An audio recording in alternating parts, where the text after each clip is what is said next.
Bacteria, virus र फंगसले नष्ट गर्न सक्ने शक्ति तुलसीमा रहेको छ। नमस्कार साथीहरू, स्वागत छ डेली हेल्थ टिप्स च्यानलमा। आज हामी हजुरहरूको माझमा नयाँ भिडियो लिएर आएका छौँ। यदि हजुरहरूलाई यो भिडियो मन परेमा र यस्तै स्वास्थ्यसँग सम्बन्धित भिडियो चाहिएमा डेली हेल्थ टिप्स च्यानललाई लाइक, शेयर र सब्स्क्राइब गरी बेल आइकन प्रेस गर्न नबिर्सिनुहोला। के तपाईहरू कहिल्यै सोच्नु भएको छ प्राचीन हिन्दू घरहरूमा तुलसी किन रोपिन्थ्यो? के यो केवल धार्मिक विश्वास मात्र थियो कि यसको पछाडि धार्मिक र वैज्ञानिक तत्त्व पनि थियो? आजको भिडियोमा यस विषयमा छलफल गर्नेछौँ। तुलसीको पातमा युजेनोल र उर्सोलिक एसिड नामक तत्त्वहरू पाइन्छ।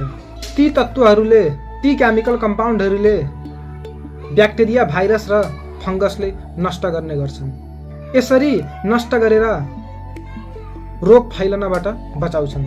त्यसैगरी तुलसीले carbon dioxide, sulphur dioxide, carbon monoxide, nitrogen dioxide इत्यादि जस्तो नकारात्मक ग्यासहरूलाई एब्जर्ब गर्छ, लिन्छ र अक्सिजन दिने काम गर्छ, जुन अक्सिजन हाम्रो लागि एकदमै लाभदायक हुन्छ।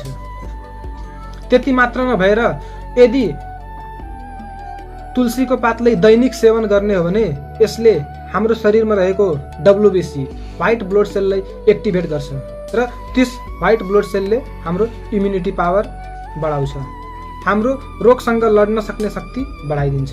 त्यसैगरी खोकी, रुगा र दम जस्तो समस्यालाई पनि यसले हटाउँछ। हामी तुलसीको पातबाट तेल निकाल्न सकिन्छ, भोलाटाइल ऑयल निकाल्न सकिन्छ। तुलसीको पातबाट निकालिएको तेलले लामखुट्टे जस्ता किराहरूलाई हामीबाट टाढा राख्छ।